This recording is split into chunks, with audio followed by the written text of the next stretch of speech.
Bismillahirrahmanirrahim. Assalamualaikum warahmatullahi wabarakatuh. Bertemu lagi pada mata kuliah administrasi jaringan.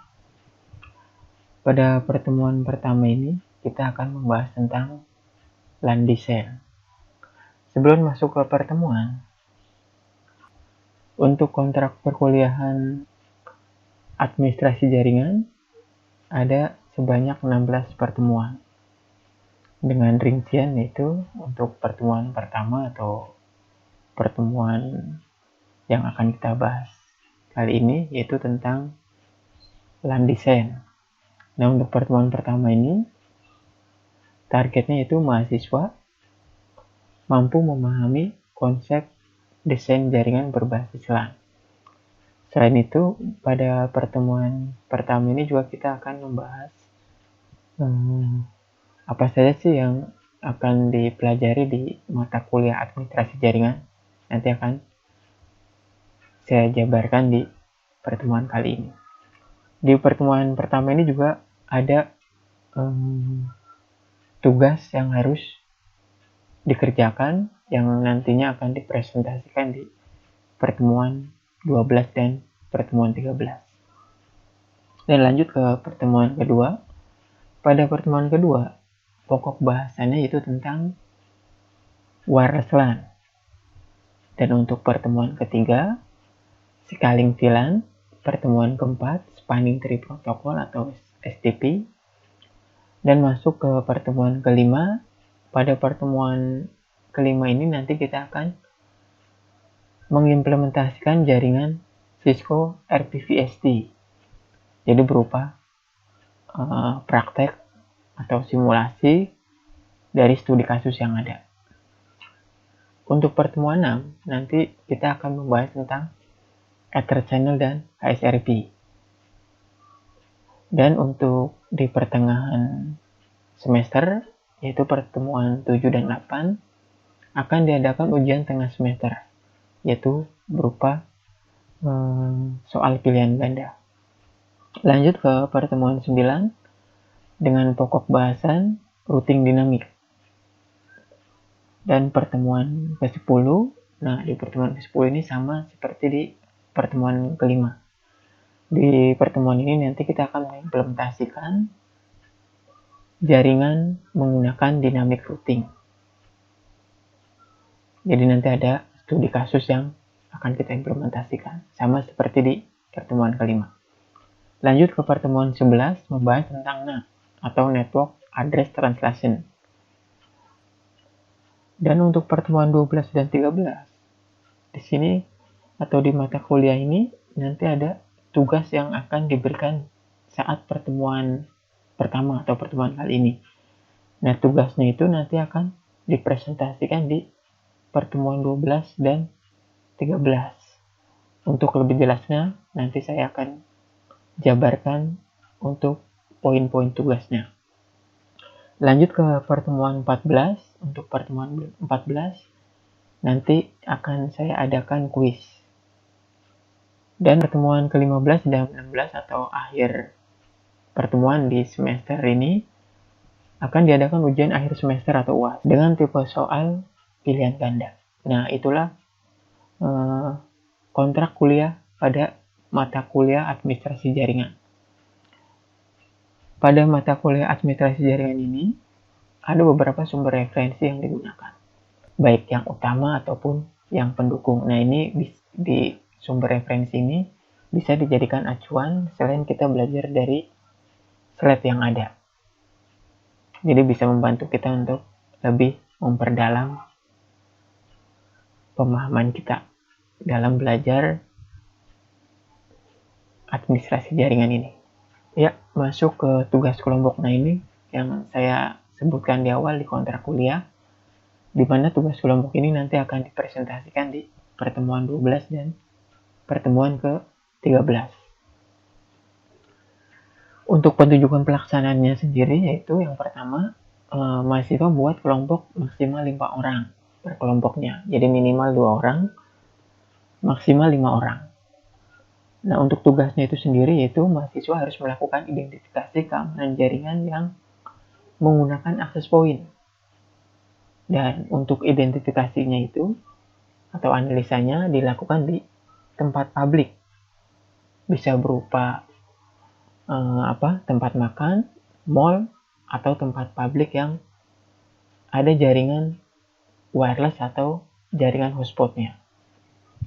Dan untuk identifikasi di sini harus menyertakan bukti-bukti dalam bentuk foto, video, dan dokumentasi lainnya dengan rincian sebagai berikut. Yang pertama yaitu identifikasikan perangkat wireless yang digunakan pada tempat tersebut. Itu yang pertama. Yang kedua yaitu analisalah IP address dan keamanan yang digunakan.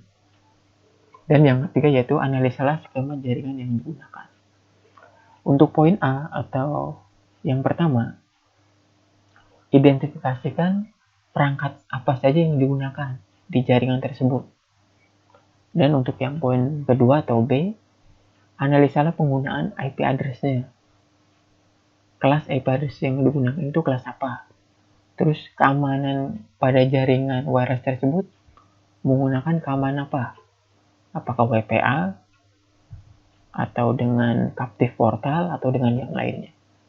Dan yang ketiga atau yang poin C, analisalah skema jaringannya atau topologinya itu seperti apa.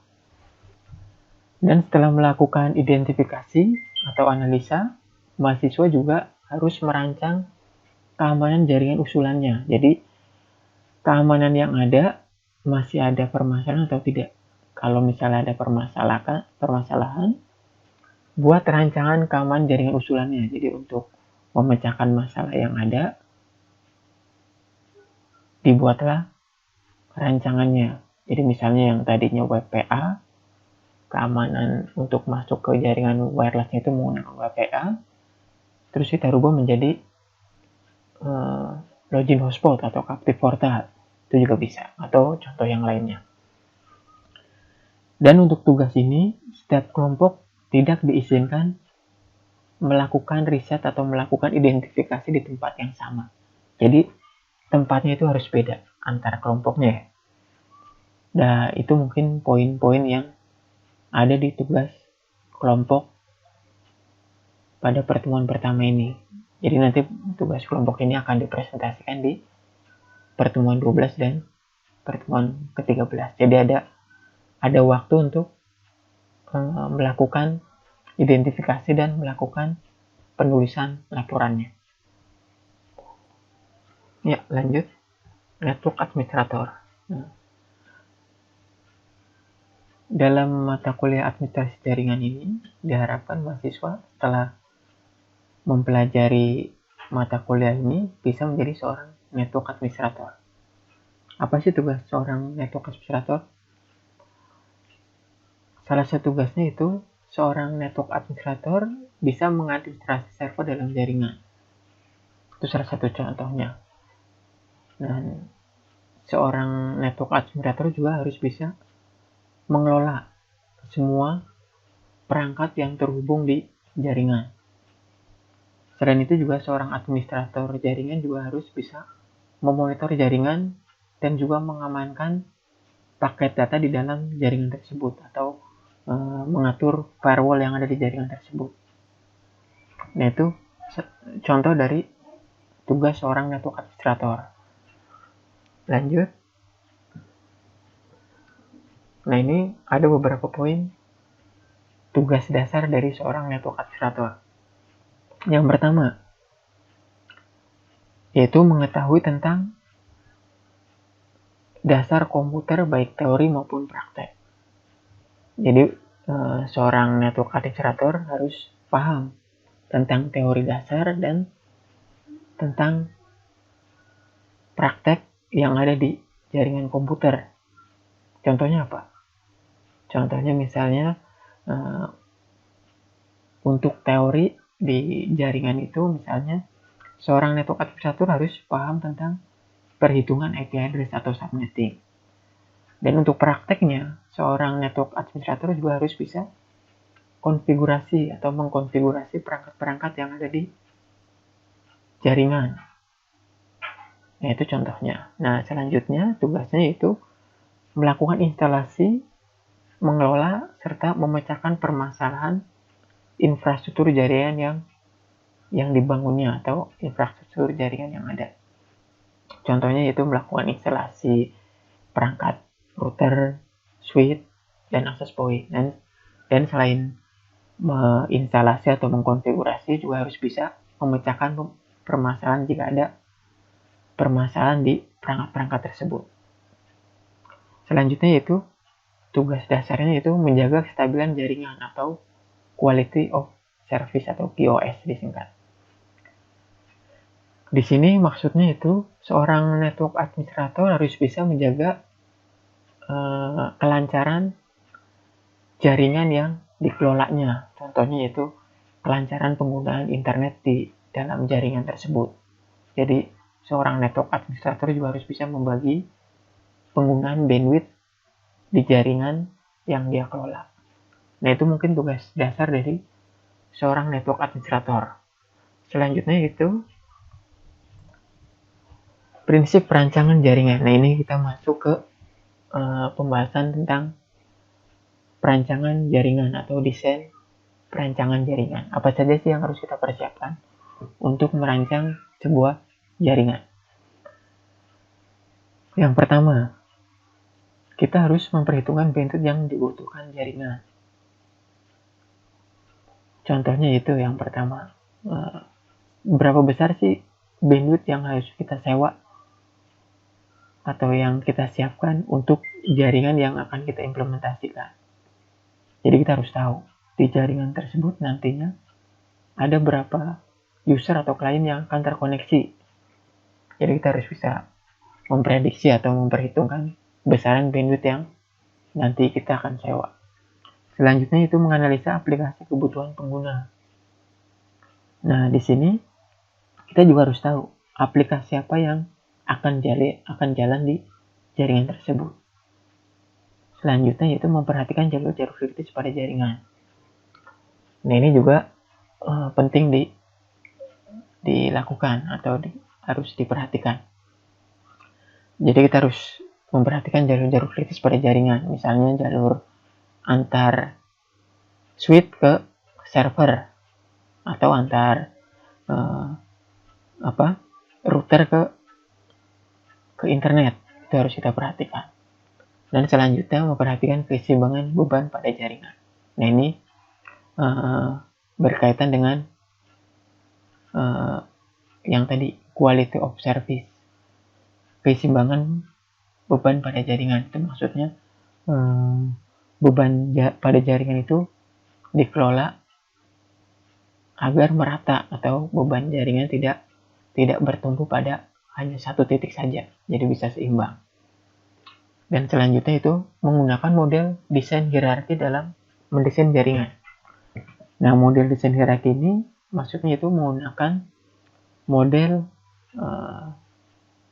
nanti akan dibahas di slide selanjutnya, itu model hierarki ini tuh model bertingkat. Jadi ada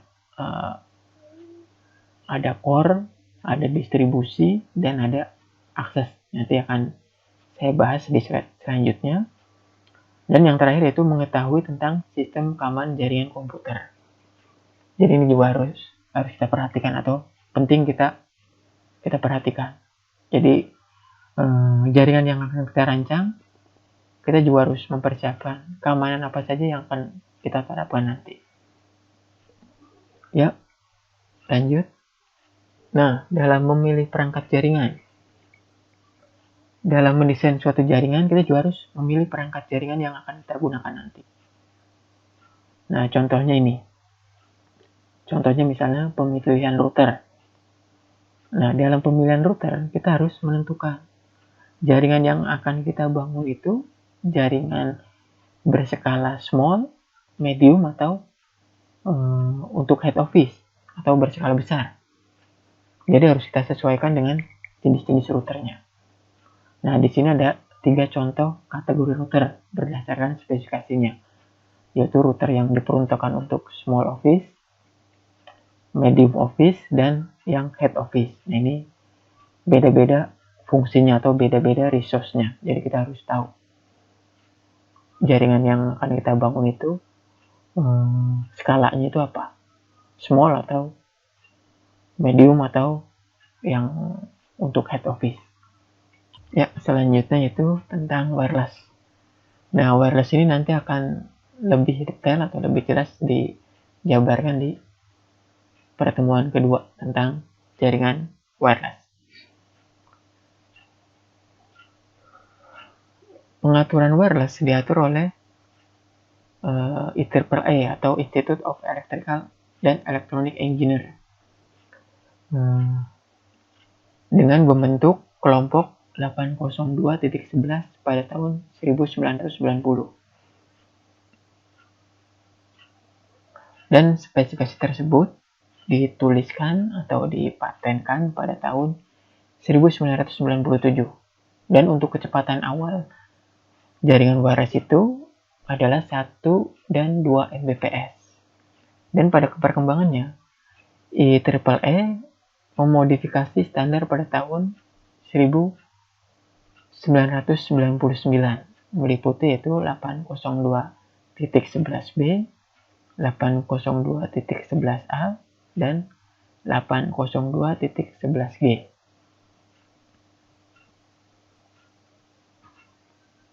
Ya, selanjutnya yaitu konsep wireless atau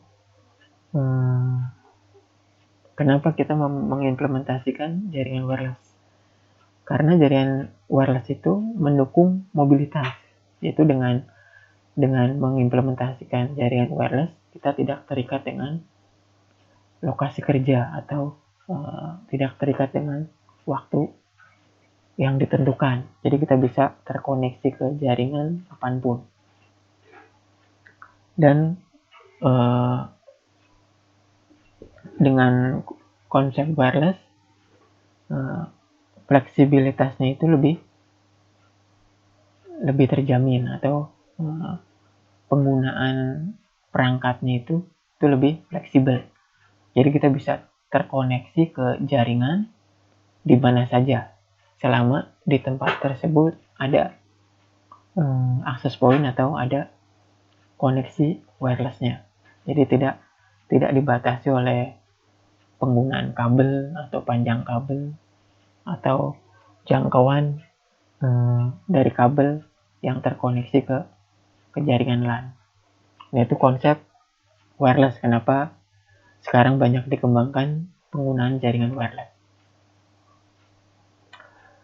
Teknologi wireless. Nah, teknologi wireless itu sendiri ada beberapa. Yang pertama itu Wireless Personal Area Network atau WPAN. Nah, ini beroperasi di kisaran hanya beberapa meter atau jarak kaki. Nah, ini contohnya Bluetooth. Jadi, Wireless Personal Area Network atau WPAN ini cakupan areanya itu hanya beberapa meter. Nah, ini biasanya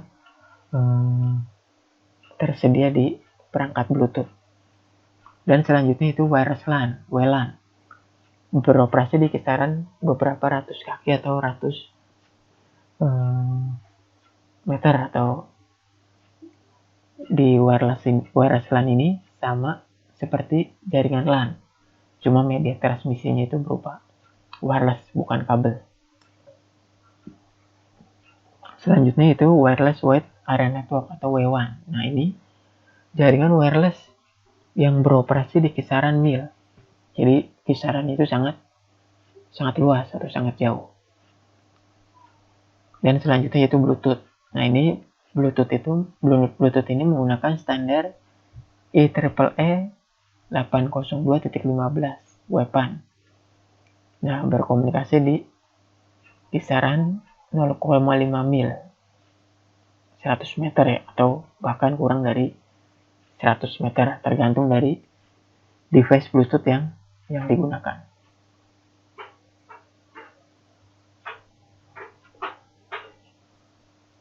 Teknologi wireless selanjutnya yaitu Wi-Fi, Wireless Fidelity. Nah, ini menggunakan standar IEEE 802.11, berkomunikasi hingga 300 meter. Dan selanjutnya World with Interoperability for Microwave Access atau disingkat WMAC. Nah, ini teknologi wireless yang menggunakan standar IEEE 802.16 yang berkomunikasi hingga atau bisa terkoneksi hingga 50 km. Nah, ini jangkauan itu sangat luas ya, 50 km. Ya, selanjutnya itu tentang kampus wireline atau jaringan yang menggunakan kabel. Kalau tadi kan menggunakan wireless, kalau ini menggunakan media transmisi berupa kabel. Nah, di sini akan menjelaskan tentang Cisco design berupa desain dari hierarki LAN. Itu meliputi lapisan akses, lapisan distribusi, dan lapisan inti core. Nah, di sini menggambarkan jaringan hierarki desain model, di mana di yang paling atas ini disebut lapisan inti atau core, atau disebutnya core switch. Dan yang lapisan tengah ini disebut distribusi layer. Dan yang terakhir yang berhubungan langsung dengan end device disebutnya access layer atau lapisan akses. Nah, kenapa sih kita membuat desain seperti ini? Nah, ini biasanya kita terapkan agar memudahkan kita dalam memanajemen jaringan yang ada. Jadi misalnya ada terjadi permasalahan di akses layer, di salah satu switch akses layer. Nah, jika terjadi permasalahan di salah satu switch akses, yang bermasalah itu hanya di si switch-nya itu sendiri. Jadi switch yang lain atau device yang lain itu tidak terganggu, dan fokus maintenance-nya atau fokus identifikasi masalah itu lebih terpusat langsung ke permasalahan yang ada, tidak melakukan pengecekan ke semua hardware atau semua perangkat ya. Jadi lebih cepat dalam mengidentifikasi permasalahan jika terjadi permasalahan di jaringan. Selanjutnya itu untuk membangun sebuah jaringan yang lebih besar, perancangan jaringan sudah mengembangkan strategi untuk mengoptimalkan jaringan. Nah, ini dalam mendesain suatu jaringan kita juga harus melihat, misalnya kita mendesain jaringan untuk 20 klien. Nah, kita juga harus memprediksi untuk perkembangan ke depannya. Jadi dengan awal kita hanya akan membuat untuk 20 klien, kita juga harus melihat untuk perkembangan ke depannya itu kemungkinan penambahan klien itu ada berapa.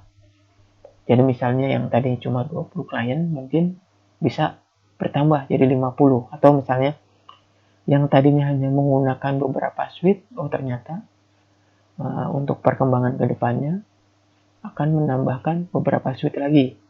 Nah, itu juga harus kita pertimbangkan.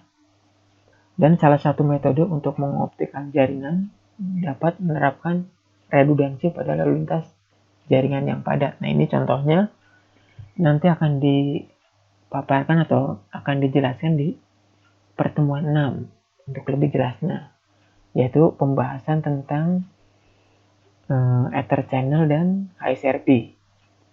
Jadi untuk mengoptimalkan jaringan yang ada yang tadinya hanya menggunakan satu link antar switch atau antar switch ke router, nah kita bisa menggunakan 2 link atau bahkan 3 sampai 4 link atau maksimal dari jumlah ether yang ada di router atau switch. Nah, ini nanti akan lebih jelasnya dijelaskan di pertemuan ke-6. Selanjutnya yaitu Ether channel. Nah, ini nanti ada di pertemuan 6. Ether channel. Apa sih Ether channel itu? Ether channel itu yaitu link agregasi. Yaitu link yang memungkinkan administrator untuk meningkatkan jumlah bandwidth antar perangkat atau antara perangkat. Misalnya yang tadinya bandwidthnya cuma 100 Mbps, antar switch-nya, misalnya switch switch distribusi ke switch core itu cuma ada satu link. Nah, itu cuma 100 Mbps. Nah, dengan menerapkan Ether channel, kita bisa meningkatkan jumlah bandwidth-nya dengan menggunakan dua link. Misalnya kita menghubungkan dari switch distribusi ke switch core, kita menggunakan dua port atau dua Ether. Ether 1, Ether 2 kita hubungkan dari switch ke router. Nah, itu akan meningkatkan jumlah bandwidth yang tadinya cuma 100 Mbps atau 1 GB menjadi 200. Jadi 100 jadi 200 Mbps, atau misalnya 1 GB jadi 2 GB. Jadi ini Ether channel itu menciptakan satu link logis yang terdiri dari beberapa link fisik. Jadi misalnya kita ada di router itu ada 4 link atau 3 link. Nah, kita bisa menggunakan link itu untuk Ether channel. Jadi bisa meningkatkan jumlah bandwidth atau transfer data dari switch ke router itu akan lebih cepat. Nah, itu Ether channel. Lanjut yaitu OSPF. Nah, ini nanti akan dijabarkan atau dibahas di pertemuan ke-9 tentang dynamic routing. OSPF atau Open Short Path First itu termasuk protokol dynamic routing atau masuk ke kategori link state routing protokol. Nah, protokol ini bekerja dengan baik untuk jaringan hierarki atau jaringan yang lebih besar, di mana konvergensi cepat sangatlah penting. Jadi protokol ini bisa digunakan di beberapa vendor, jadi tidak hanya atau kita terapkan hanya di Cisco, jadi bisa di perangkat yang lainnya. Jadi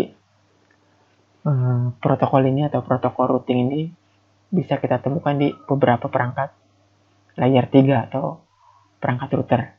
Nah, di OSPF ini mengenal yang namanya area. Jadi di sini dicontohkan ada area 1, area 2, dan area 51. Nah, ini cuma sekilas gambaran tentang OSPF yang nanti akan kita bahas lebih detail di pertemuan 9. Ya, mungkin ini saja yang bisa saya jelaskan di pertemuan pertama atau pertemuan ke-1 ini. Dan silakan untuk membentuk kelompok untuk mempersiapkan presentasi di pertemuan 12 dan 13. Ya, mungkin saya cukupkan untuk pertemuan kali ini. Saya tutup. Assalamualaikum warahmatullahi wabarakatuh.